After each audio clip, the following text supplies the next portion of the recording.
All right, welcome on into this episode of First CSP, the channel dedicated to bringing you the first council shoulder patch issued from each council in Scouting America, both past and present. Today we're going to take a look at Des Plaines Valley 147 out of Illinois. Council was formed in 1993 as the merger of Thatcher Woods area and West Suburban, and then merged with a couple of other councils in 2015 to form Pathway to Adventure. So there are two variations here of the first issue. There is the S1A and S1B. We'll be able to take a look at both of those.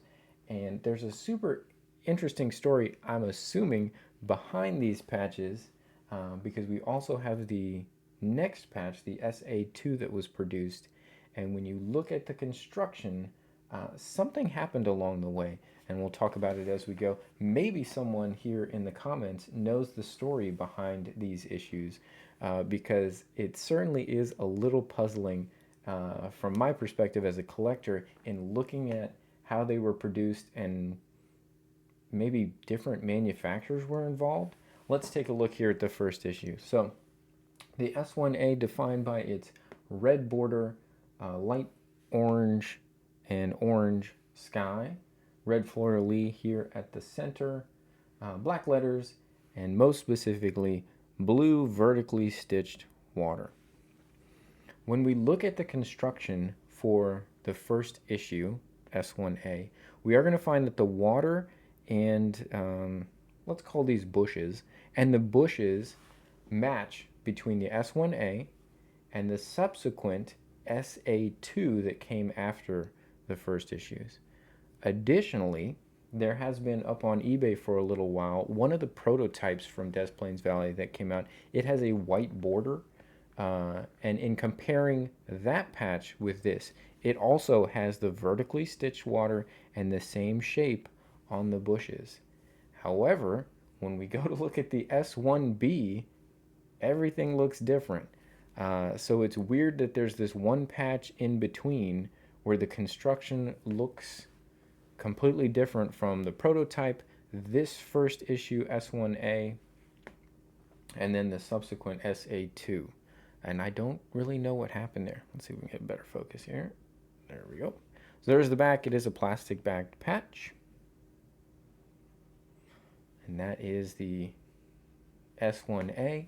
Again, mostly defined by the fact that it has vertically stitched water. Then we go to the S1B, so the second variant here of the first issue. The water is much darker and is horizontally stitched.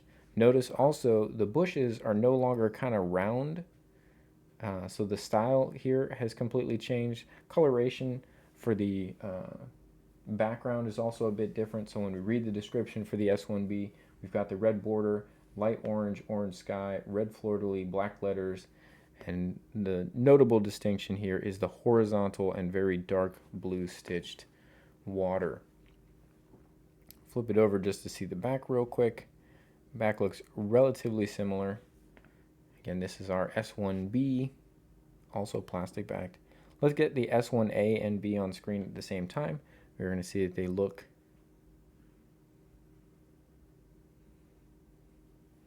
decidedly different in the coloration. Now, I believe I have seen some of the S1B issues where it looks like these orange rays are a bit thicker. I don't know what happened with this particular production or this particular patch. It might be singular, where these look a lot thinner than on some of the others. But even then, obviously, you're going to see a notable distinction between the backgrounds here. And then the water is considerably darker, which is really the key point that will let you know you're dealing with an S1B. So the S1A had this vertically stitched kind of lighter water. The prototype with a white border that I have seen on eBay for a long time also has this same style water, and the bushes are more round. Notice the difference in the bushes. And then we come to the SA2, which came afterwards.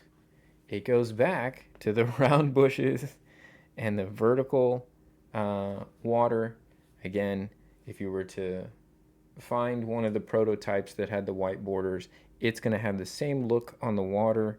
And so I really don't know what happened with this S1B. Was it a different manufacturer? Did they run out of the patches and had to really scramble to get this produced quickly? I have no idea. It's fascinating to me. And if you know more about the actual story from the council, by all means, let us know in the comments below. I think it's super interesting as a collector, but not someone from the area that has any of the background information, what may have happened here with these issues. So we see these are very similar. This is the SA2, basically taking that and now putting a gold mylar border around it. Obviously, it apparently was embroidered with pride in the USA. Not too often that you see a made in the USA sticker on the back. I'm not sure if these were individually numbered or someone did that later. This is listed as having 2,500 produced. I can't imagine someone wrote that on all of them, but maybe they did. Maybe this is 616 of 2,500.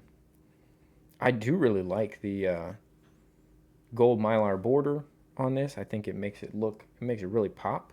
I don't know what the reasoning was behind the activity issue, the SA2, but it is a great looking patch. And again, we'll put it back up against the original S1A, as those two do look the most similar. So that is Des Plaines Valley. If you know more about the story here with these first issue variations, by all means, I'd love to hear it. I hope you guys have enjoyed watching this video. We'll be back again tomorrow with another brand new episode. Until then, I hope you guys have a great rest of your day.